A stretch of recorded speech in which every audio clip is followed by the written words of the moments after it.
It's got a throuple. But if you're into that kind of stuff, that's one that you need to pick up. Okay, friends? Listen to me. I'm the captain now. Pick up.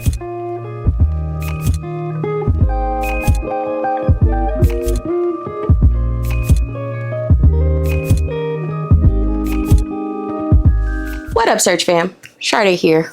Welcome or welcome back to the channel. If you are new, my name is Sade. I'm out here curating and co-creating a cool ass life. And I'm going to tell you about my top 10 books for 2025 so far. Now, hold your horses. I know it's August. It's like the middle of August, but that's beside the point, because I'm gonna still share with you my top 10 books so far, because that might change by the time December gets here. And y'all know at this point, I've read over 100 books. So we're going to do this. Now, whether this is your first time coming across my little corner of the internet, or you just keep coming back because we know that I am entertaining, join my internet family and talk to me, because we're here and we're friends and we like to book things and we're doing things our own way. So, as I said, I know what time it is, but also I've read over 100 books already. So this is the perfect time for me to tell you what my favorite books of the year have been so far.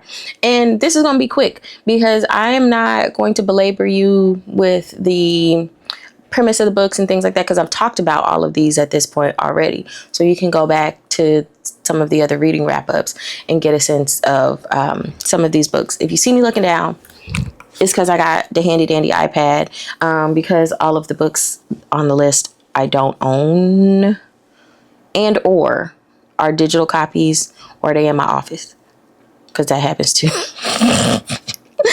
All right, cool. So these are in no particular order, because I could not rank these, but these are the ones that have stood out to me so far. It just, I think about them and I kind of want to reread them, and I might reread them before the end of the year. So first, we got Jewel Me Twice by Cherish Reid. And I feel like I talked about this in the mid-year freakout tag. I might have talked about all of these in the mid-year freakout tag. So I'll just put that in the info card up there and you could go there to get the premise. Anyway, I enjoyed this book so much. One, because of the older protagonists. They were both in their 40s and they are retired jewel thieves, or not just jewel thieves, but like retired thieves. And now they're both the college professors. That's their day job. So this totally did it for me as far as my own sort of life as a person who is in a now mid to late 30s. And it was so good. Obviously, I annotated it as well, and I'm going to go back and reread this. And I'll tell you why I annotated it, because at some point I'm probably going to write something about a heist. And I know y'all might want to know, well, Sade, where you writing your books? Forthcoming. Just let me cook. Second is The Fake Boyfriend Fiasco. Y'all know I gushed about The Fake Boyfriend Fiasco by Talia Hibbert. I'm going to read this again before the end of the year, because I just had such a good time, and it's not that long. I got through this so quickly. Actually, the first time I did this as an audiobook, so I'm looking forward to reading it. I did it as an audiobook and I was like, oh my gosh, I have to own this book, because yes, this is my new favorite. And you know, this is, I guess it's fake dating, convenience-ish. Dating inconvenience, but he falls first and he falls hard and he's so goofy. And she's a badass with trust issues. Relatable content. Next, we got The Tea Dragon Society, which this is a middle grade trilogy of books, and you can literally read them in I read them in like an hour and a half and was sobbing. It's so cute, and I think so appropriate to talk about found family and friendship, and it like has queer characters and humanoid characters. Like it's a great time. It's very fantasy. And who doesn't want a tea dragon? Because I want a tea dragon. I just don't understand. Like why tea dragons aren't a thing for me. Next is The Dead Romantics by Ashley Posten. This was beautiful. And I think what I enjoyed so much about The Dead Romantics is not as much the romance of it, but the family aspects of it, how the female main character, whose name I don't remember, interacts with her family and the memories of her family, and like how that comes together to influence her disposition and like all of the things. Like, to me, that part was so beautiful. And her dad's funeral at the end, oh my gosh, tears. That was what really stuck with me. Also, Half a Soul, which I got off of recommendations that had Studio Ghibli vibes. And I'll probably do my own video about books that I've read that give me Studio Ghibli vibes, because I love Studio Ghibli movies. They're just, when you talk about something that is like not super overstimulating, but the stories like really immerse you, oh, so good.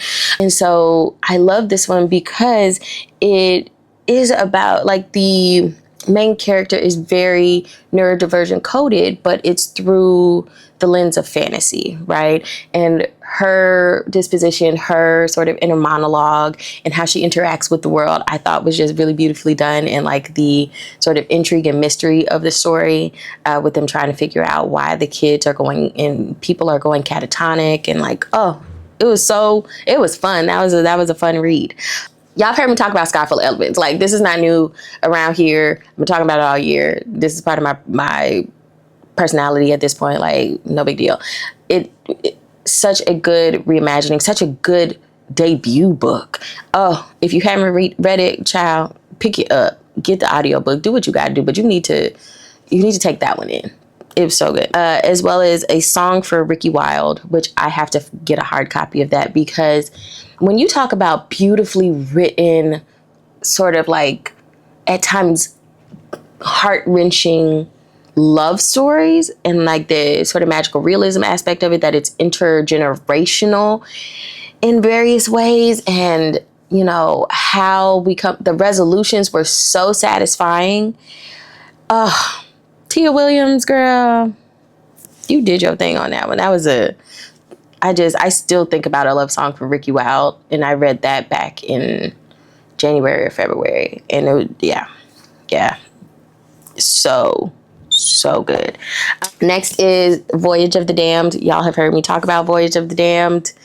The audiobook was just so good. I love, and shouts out to Frances White, because this was also a debut book, and the way that they were able to create so many like a large cast of characters, again, that didn't feel like they were lacking in any way. Like, they all felt fully fleshed out, which obviously by the size of the book, like, yeah. But also the main character, Ganymedes, is hysterical. Like, it's so funny and irreverent, and I kind of love that. Like, that's really what got me sucked into the beginning of the book, because I kind of started it on vibes.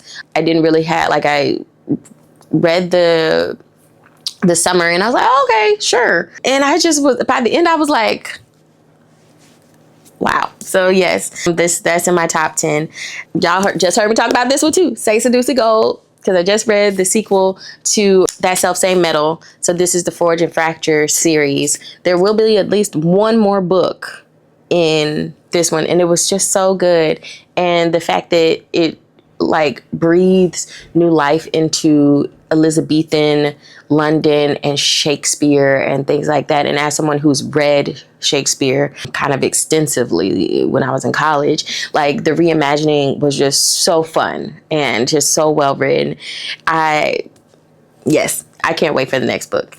And then finally, we have Seeing Red by Shon.